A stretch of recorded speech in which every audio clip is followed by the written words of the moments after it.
Hey y'all, and welcome to another episode of Beauty Told. It's your girl Britt, and today we are going to stay on topic with our juicy topic, which is going to be how to deal with financial stress. Listen, we all go through it, unfortunately, and it doesn't matter what point in time of the year, but typically, I like to say that we go through the most financial stress towards the end of the year. You have so much going on. You have Thanksgiving. More importantly, you have Christmas that you got to buy gifts for everybody, no matter how small or big the price, right? And then thirdly and lastly, we have New Year's Eve where we like to go celebrate and we like to, splurge just a little bit, maybe on an outfit to go out with friends, maybe just to be able to have in our pocket so we could bring in the new year right. So, I'm here to tell you how to basically deal with financial stress, especially as we are getting ready to enter a new year, which usually you have a refreshed mind, you have a reset. Most people have financial goals that they're trying to attain, and what better way to do it than hitting the floor running with it being the start of the new year? So, of course, can't do anything without my handy dandy faith journal. Keep us on topic, keep us going. And I have it written down so that way I stay on track with what I want to get to you guys. And let's win together. Okay. So I'm going to go over 3 key points of how to deal with financial stress. And I'm going to start off with one that you probably weren't expecting. But once I evaluate a little bit more into it, once I delve into it a little bit more, it'll make a lot more sense. Number one is you have to learn how to say no. No. No. Now, I know that a lot of us have giving hearts. We like to help each other out. Your girl is guilty of it. I will help everybody and their mama out to the best of my abilities. But what I am learning as I get a lot older, especially being a single mom, is that I can't always say yes. There is going to be times where I have to stand firm on my no and say, I just don't have it. To be honest, even sometimes when I do have it, there's also maybe something, a reasoning why I had to say no. Because if you continue to be someone's outlet, if you continue to be someone's dependency where they're always depending on you because they know that they can get out of that rut, when are they going to actually learn and grow as well? So sometimes I do have it, but I have to say no because I I try to save as much as possible too. And what I usually like to help people do, instead of giving you something, a meal for a day, what's that saying? I like to be the one that will show you how to fish for a lifetime. So, a great example of this. So I have a sibling and was needing financial help. And it was a nice little number. I want to say it was maybe like $1,000. I'm not don't quote me on that. But I think it was like $1,000. Now, mind you, I have been having my own life goals. I have been wanting to become a homeowner, purchase my first home for a very long time.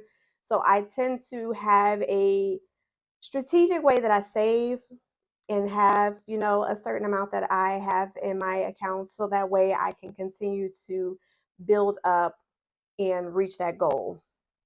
So, anyways, sibling was wanting to borrow $1,000. Could have easily let him borrow, or her. I don't want to say which one. Um, could have easily let them borrow that $1,000. But keep in mind that again, that's just helping for a meal for a day. So what I instead did is I explained to them that there was a certain company. So here in Cleveland, Ohio, and I've sent countless number of folks to this particular establishment. It's called Eagle Loan. I'm not in any way sponsoring them. It's just I'm just gonna keep it real with y'all and keep it 100. That this is who I have sent, a few clients to, and including the sibling, because they don't necessarily look at your credit score as much as they're paying attention to like your credit history. Are you staying on top of paying your financial obligations in a timely manner? So, score may not always reflect that, especially if it's someone who's in the process of rebuilding their credit. It's not the easiest thing to get your credit where you want it to go because you have to show a repetitiveness of this. And that's only a portion of your credit, as I told you guys in a few earlier segments when we went into the financial aspect of things. So, anyways, I talked to my sibling about this. So, hey, I know that credit may not be the strongest, but I have a company that I can recommend to you that can not only get you what you're looking for and maybe even potentially more because they were needing it for moving expenses, them and their significant other. But hey, not only will they be able to probably help you guys and give you more than what you're looking for, it's going to reflect on your credit as an on time payment every month and help strengthen and build your credit. Because that way, once you're done with that loan, you have a much stronger credit score where you no longer have to lean or depend on borrowing money from mom or from dad or from grandparents or aunties and uncles. You can now have your own backing with your credit score being stronger, and you could be able to find your own borrowing and lending needs down the road. So that's just a way that my no was to help to benefit in a much more successful way. And like I said, it was going to help them in the long term versus just the here and now. It was going to help for a lifetime because, like I said, every on time payment was going to help them with their credit. And credit, as I've expressed to you guys, I've stressed it to you guys, I've drilled it to you guys.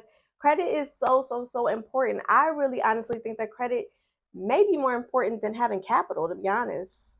Credit is kind of king versus money being king when you really think about it, because you can borrow so much more with credit than you can by trying to save it up on your own. So that's just one way that you just sometimes have to say no to others. A lot of times you have to say no to yourself because keep in mind, there's some people that are out there, and I've just learned from having a penny pinch years and years and years ago that I just have to be more disciplined. I have to be a lot more frugal. But there are some people that, you might have a shopping, addiction. You like to shop, shop, shop, shop, shop. And that's cool to a certain degree, but you also just have to learn how to limit that shopping or scale it back on a much more strategic budget so that way you are not causing yourself to go through financial stress because now you've just spent your light bill money. Now you just spent your cell phone bill money. And now you're trying to have to borrow from other people to make it up when you yourself could have had it had you been more disciplined and told yourself, you know what, no, I don't need that.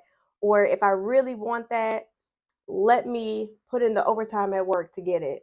Let me get this side hustle up and going. Let me get this business going so I can start having, that extra, that extra capital, that extra money so I can be able to purchase this down the road. So just keep in mind that there are ways that you could still down the road. It doesn't have to be immediate. Every time you see something that you like, you got to buy. Sometimes you don't have to just say no. You're going to have to really fight yourself and just say, you know what? I don't really need this. I don't really need another pair of shoes. I don't really need another jacket. I got one in every color. So when you really start to self-evaluate, you realize that sometimes you can forego some things. So keep that in mind. Now, number two is do what you can. Do what you can. I think that a lot of times we look at social media and we get caught up in, all of the glitz and all the glamour. You see people having, $1,000 bags, or you see them having tennis shoes that cost $800 or $900. You see cars that, are almost six figures worth. And you just, you want to be that so bad. You want to get to that point so bad. But a lot of times, what a lot of these people are not telling you is you have to start off small. A lot of them didn't just go from 0 to 100 real quick. They had to work and get and grind and build to eventually get to that point where now they have the means to be able to purchase these things. It did not happen overnight most of the time. So, with that being said, so do what you can, but do it where you just start off small. You don't stress yourself out trying to do too much too soon. Now, one way that I'm gonna say this is even when it comes to saving, because I know that as I want to talk to you guys more about finances, let me guys give you a personal testimony of my own. So way back when I used to work, when I worked at my first banking job, so we were talking like 10 years ago, 9 to 10 years ago, I was only making about $30,000 a year, y'all. I was not making a lot of money at all. It seemed like a lot, but it really wasn't. And I was also working full time and going to school at the time too. And at this point, I already have 2 kids. So money's tight. Money is like really tight. But what I ended up realizing, I'll never forget it because it was a good coworker of mine. Her name was Amber. And she had told me, because I told her I was struggling to save. It was around the holiday time, and she was getting ready to cash out what she had been saving all year round so that way she could be able to do her Christmas shopping. And I'll never forget these wise words. She said, "You know what? You just start off small, and you'll be surprised at how over time it'll build up to something bigger."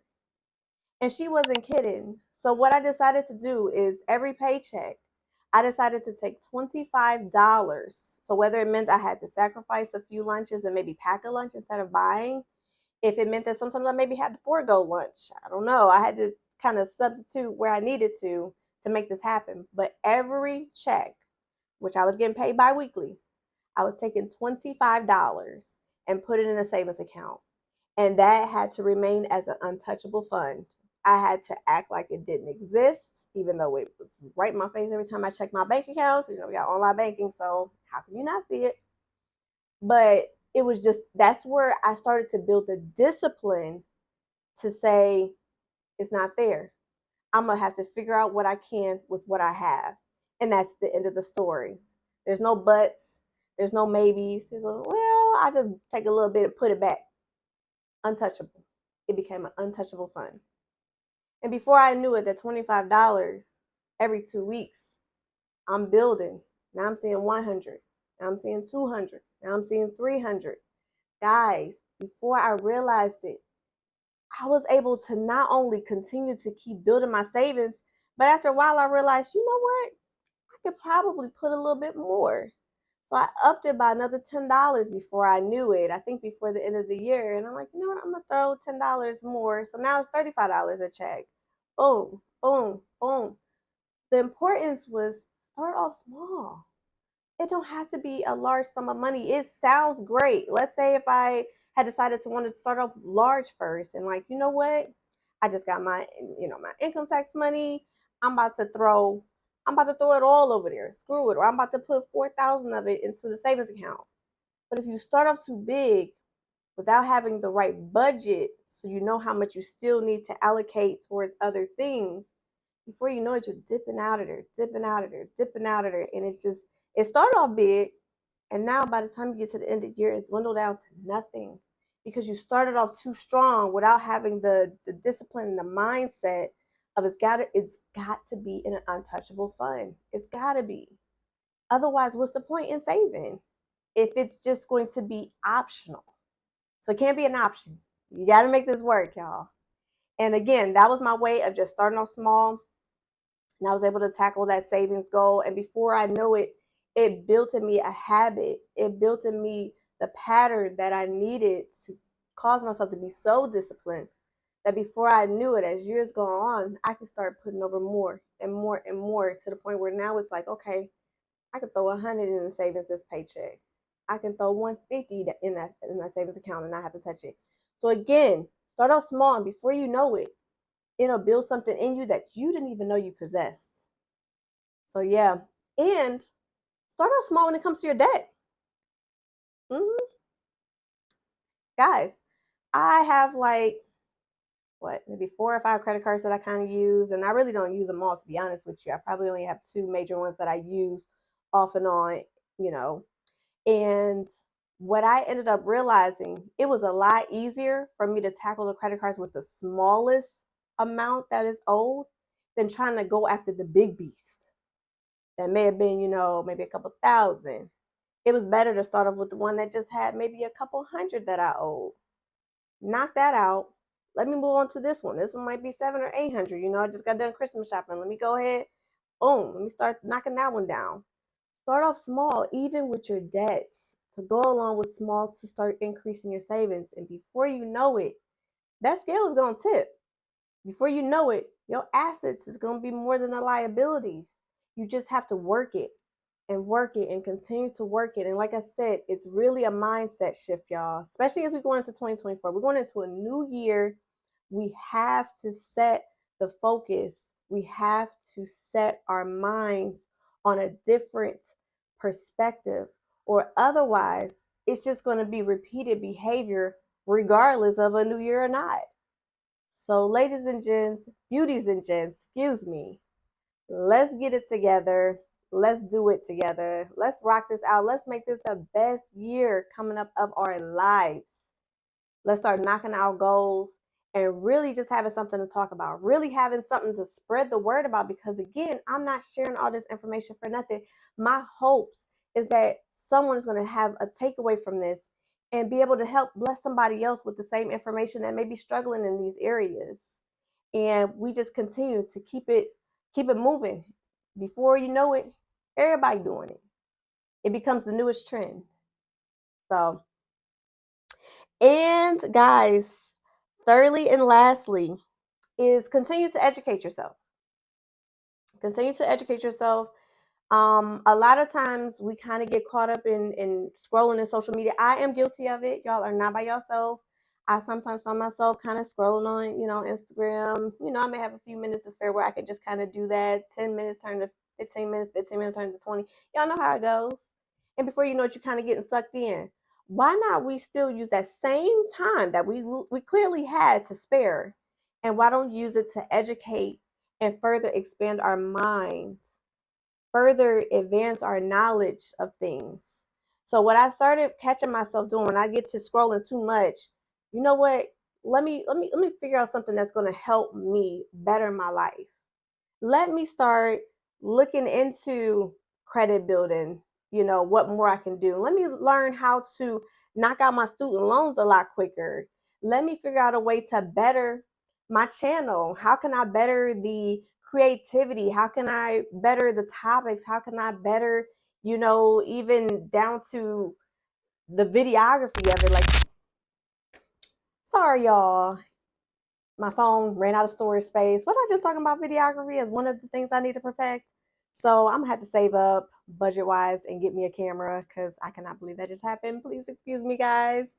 So, anywho, besides educating yourself, let's get reading. Reading is fundamental, it's knowledge, it's power. You can't get any better than that. So, one of the things I've been doing is I've been getting back to the habit of reading. I used to read way back as a kid, kind of, fell out of love once I kind of finished high school, college, and so forth. So what I have decided to do is kind of pick that back up, but find something that's of interest, because I think that's really going to help to, keep me intrigued, keep me interested, and keep me motivated to finish, and from start to finish, get it knocked out. So these are two of the reads that I have been reading, and I am going to make sure that I put it in the description so that way you guys can kind of like search for it on Amazon. God, I can't talk today. Go on Amazon to be able to look for Barnes and Noble, wherever you like to get your books, whether it be hard copy, whether it be, electronic, or even for those who like audiobooks. Something for everybody. But these are great ways that I've been able to expand my mind, expand my thoughts, expand my education and knowledge base about things, and learn some new and exciting topics in the financial realm that, again, I'm going to be able to feed myself and put out here in content in these videos to help y'all out. So again, great way, and it's a great relaxing way too, guys. So in case you are stressing, reading is actually one of the ways that you can kind of, rest yourself, calm down, and be able to indulge into a book, and just really helps you, overall. So great way to really stress. And also the other tips that I've mentioned tonight. So again, if you guys are loving my channel, loving the content, loving your girl Brit, please, please, please subscribe, like, share with your family and friends. And again, let's start a community in the comment section. So if there's something I missed, a great tip that you feel would also benefit us, please, please, please throw it in there. and let's all learn from it. Let's all help each other out. And again, the world will be a much better place. I really hope that this helps tonight. I cannot wait for the next episode. Again, I have not forgot that I have an empty chair. We will have a guest soon. I promise y'all. And we are just going to continue to grow and learn together. But until next time, let's make a change.